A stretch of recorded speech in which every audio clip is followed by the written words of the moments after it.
So, also I'd like to start by saying to thank the organisers for making it possible for me to make this presentation.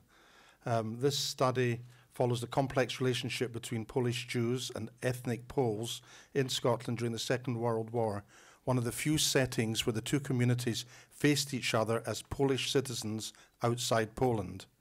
In many ways, this relationship followed complex patterns that had been formed during the many centuries of Jewish life in Poland.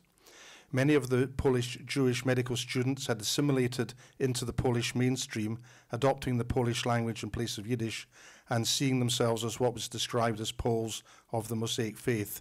Some acculturated Jews retained aspects of their traditions, while others went so far as to convert to Christianity. So here we explore the conditions which brought these Poles, Catholics and Jews together in Scotland during the dark days of the Second World War, while the Nazi Holocaust was decimating the Jewish community in Poland. At the same time, Polish cultural and intellectual life was being eliminated, and the interplay of Jewish and Polish tragedies was to have ramifications well beyond Poland's borders. At best, the relationship between the two communities was correct, even cordial, but fraught, hostile, and potentially violent at worst. And problems tended to follow the horrific wartime conditions in Poland, especially during 43 and 44. Following the evacuation of the British Army at Dunkirk, units of the Polish Army in the West joined their British allies. Poles living in France and Belgium had enlisted to aid these countries in their fight against Nazi Germany, and in time they were joined by soldiers who had managed to travel by various circuitous routes, passing through Hungary and Romania to reach Western Europe before the fall of France. After the invasion of Russia in 1941, interned Polish soldiers were released from captivity and made their way through Iraq, Iran, British Palestine, and then via lengthy travel routes to Britain. Most of the Jewish soldiers in the Polish army actually deserted while here, and only a smaller percentage made their way to Britain. A further very small but more problematic group of Poles had actually served with the Wehrmacht and were captured in North Africa, and they joined the Polish army in Britain because, as Poland was officially an ally of the United Kingdom, they couldn't be prisoners of war but had to rejoin Polish army units. Their identification with Nazi ideology was often blamed for exacerbating what was already a tense situation, and we'll see the problems that this caused later. So the Polish School of Medicine moves to establish a Polish language medical facility in Scotland, where most of the Polish military units were located, began as early as September 1940, with the aim of enabling soldiers who had begun their medical studies, usually in France and Belgium, to complete the course. The Polish army was substantially sent north to Scotland to defend the North Sea coast from hostile enemy activity, but in practice there was little to do but drill and prepare for the eventual liberation of occupied Europe. Negotiations were conducted quickly with the University of Edinburgh. The Polish School of Medicine was organised according to Polish university regulations, and at its formation was the only Polish university facility in the world. Where Polish medical teachers couldn't be found, members of the Edinburgh Medical Faculty would be employed teaching in English. Accordingly, the Polish Army transferred around 22 professors and their assistants, along with 25 medical graduates and 15 undergraduates who had been in the final 2 years of study when the war had interrupted their courses. Recruitment to the Polish School of Medicine was very flexible, as the Poles were keen to recruit as many students as possible, and while some Jewish students reported delays in admission, others found that relief could be obtained from active military duty to study there. And in fact, if you look at the number of students in the Polish School of Medicine who had been in Western Europe when war began, the Jewish students formed a very substantial component of this. So the Polish School of Medicine was set up. That's the emblem of the school, and here we see some of the first members of the faculty. There were only a couple of students in the second and third year of the course, but there were 30 students who had completed their studies but been unable because of the war to undertake the final examinations. And most of the students were soldiers, and you can see that the faculty were in military uniform, and so were the students. You can look at the lecture theatre. The students there are all in military uniform. Some of the students came from Polish families who had settled in Britain just before the war and found the Polish language to be a suitable medium for their studies. One of these was Jewish, a man called Stephen Drance, who had been born in Bielsko, and after graduating, he became an ophthalmologist in Vancouver. He started at the Polish School of Medicine. Interestingly, he switched from the Polish School of Medicine to the main Faculty of Medicine at Edinburgh University during the course, and we have to ask what the reason for that might have been. There had been a strong culture of anti-Semitism at Polish medical schools in the interwar years, and with Jews forming a predominantly urban population, there was ample access to good education. Jews favoured medicine and the law because many areas of public service were closed to them. However, the increasing anti-Semitic atmosphere led to quotas on Jews studying medicine, and those that were admitted were often submitted to humiliating conditions, such as the so-called ghetto benches in the lecture halls, and sometimes even exposed them to violence from racist gangs on campus. Medical bodies in Poland, both for students and physicians, began to exclude Jews from their numbers. The proportion of Jews studying medicine in Poland fell, and that's why a number were in medical schools in France, Switzerland, Belgium, and even the Czech Republic, as we've just been talking about. So there was a significant presence at the Polish School of Medicine, and one of the leading figures was actually a fairly recent Jewish convert to Christianity, namely Jakub Rostowski, born Yakov Rotfeld, who was professor of neurology and actually the last dean of the Polish School of Medicine. The staff of 24 teachers, maybe just go back to this slide, the 5 senior faculty of the medical school included not just Rostowski, but Jerzy Fegler, Leon Lackner, who were also Jewish.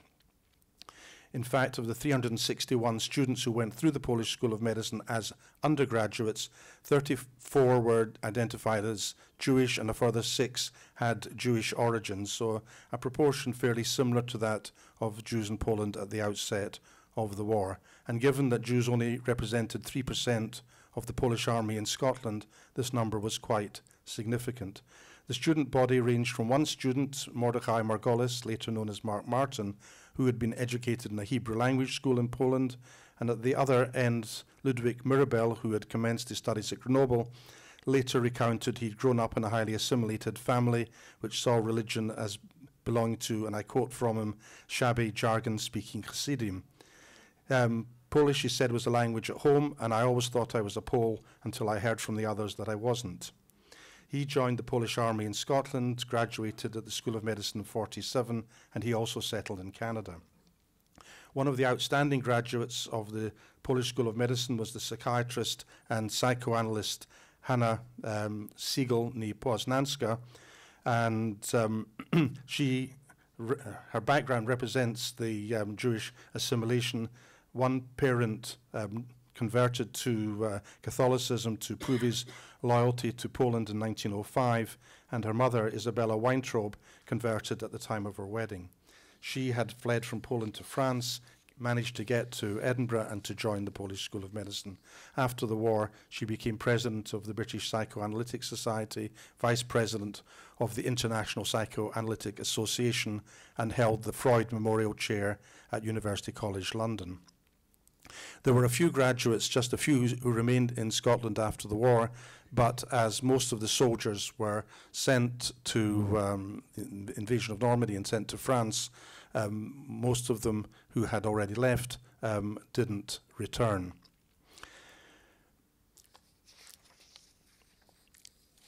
So the background of the anti-Semitic claims I'm going to be talking about at the medical school followed significant tensions in the Polish army. This is actually a picture of one of the hospitals in Edinburgh, which opened itself to the teaching by the Polish faculty. They even renamed the hospital, and it remained held on that name until the early 50s. So in the Polish army, there were serious concerns about anti-Semitism increasing during 43 and 44. Polish Jews, almost 1,000 of them out of 30,000 Polish servicemen, were becoming a noticeable part of the Jewish community in Poland.